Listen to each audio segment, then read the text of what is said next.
Hello, my name is Rich Howard, owner of Architectural Builder Supply, and this video is to bring you a closer look at the Bommer 7512-603 louver door gravity pivot in a zinc plated finish.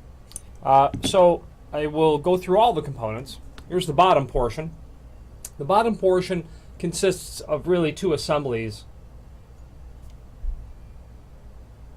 There's a cam inside of there that's cut to match up to this other assembly, okay?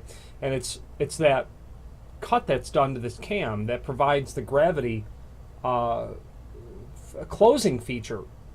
You can imagine when the door is installed on the top of this, and that raises up like this, the weight of the door itself will force it to come back down. Even the weight of this item itself will force it to come back down.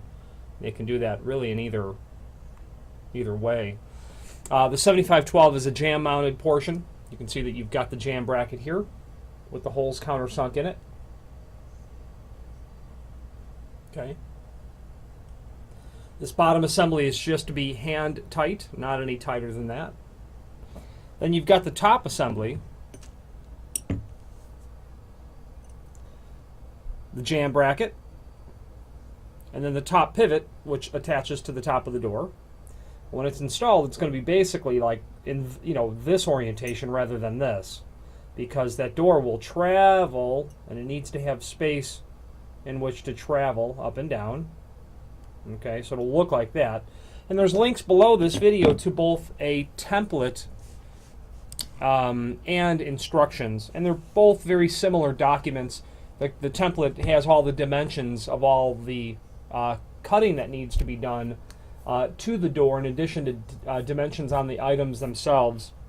After those top and bottom portions, you'll obviously get a bag of screws. So just some things I'd like to add regarding the 7512.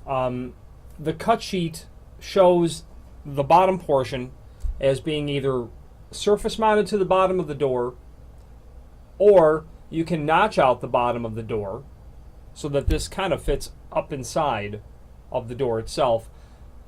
That preparation is less common because, like a louver door, you probably don't have the amount of wood available to actually notch out the bottom of the door that way, as it's shown here.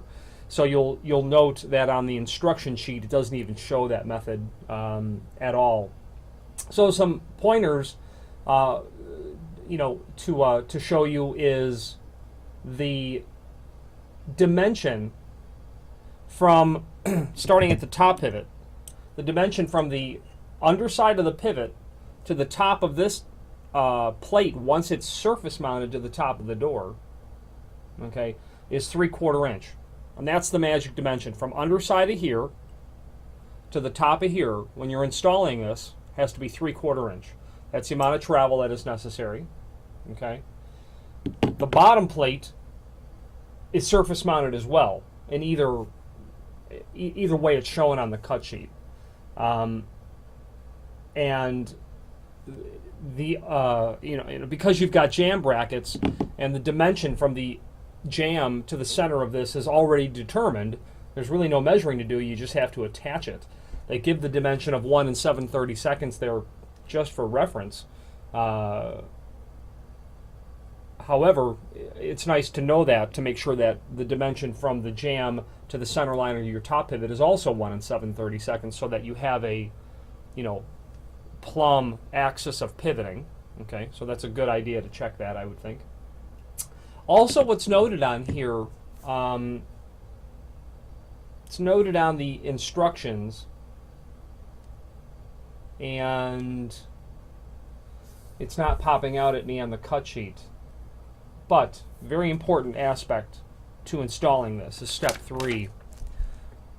Round jam edge of door with 7/8 radius. It's very important that you have to radius over the edge of the pivot style of the door. So if this hand is the jam, and this is the door, my fist, if you didn't radius over the edge, your door would bottom out into the jam and would not open properly. So you have to actually radius that. What I've done is you lay the door flat on sawhorses and clamp it down, and use a round over bit in a router and just round over the edge and do it on both sides, you're going to need a similar amount. There's 5/32 clearance achieved between the edge of the door and the jamb, and that dimension is based on this 7/8 radius. Okay, so you're going to need to take into account that same clearance required, and that's, you know, just over 1/8 of an inch. That same clearance required on the opposite side. So if you're going to have, you know, 5/32 clearance on the other side, a real very tight margin, you're going to have to radius the other side as well. If you're not going to radius the other side, then you'll need to increase your margin. And that margin is dependent on your door thickness. And speaking of door thickness, let's talk about the specifications of this unit. Up to 3 foot wide, from doors 7/8 to 1 5/8 thick, okay, and up to 50 pounds. The radius that you do and the clearance that you leave, if you're not going to radius the other side, is based on the door thickness. Your radius cannot be any larger than the door thickness, meaning if you've got an 1 5/8 thick door, or 1 1/2 inches, let's say. Well, no, 1 3/8 would be much more common. That radius on the one edge cannot be, you know, a 2-inch radius, because you're not giving it enough radius for it to actually clear the jamb. So your radius can't be any larger, otherwise it's in effect you're not radiusing it enough. So a 7/8 radius will work because that, you know, that's a very small quarter circle, so to speak, to round over. You can do a more gradual radius perhaps if you want it to look that way, or if you happen to have a round over bit that's, you know, a 2 1/4 diameter round over bit, you can use that 1 1/4 radius, provided such that your door is not thicker than that, and then you'll be okay. And you probably, you know, you could allow a, you know, 5/16 of an inch on the other side. That will generally, you know, solve that problem of not radiusing it over. But since you have to radius one side, you might as well radius the other. It does look nicer on the door in a complete installation, in my opinion. And obviously this is double acting. This is gravity style. It's not spring. Bommer does have spring style double acting sets as well.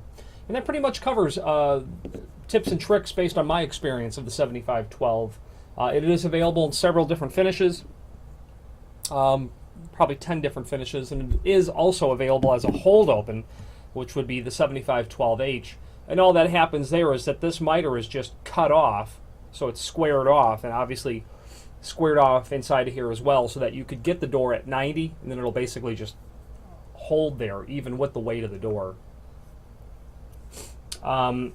One final thing I'd like to point out is you can see Bommer's logo there on the jamb bracket. It says Bommer, and right above it says Made in USA, a fact that Bommer is quite proud of, as am I to represent them. If you have any questions on the Bommer 7512-603 double acting gravity style louver door pivot or any other Bommer product, please feel free to reach out to us. Thank you.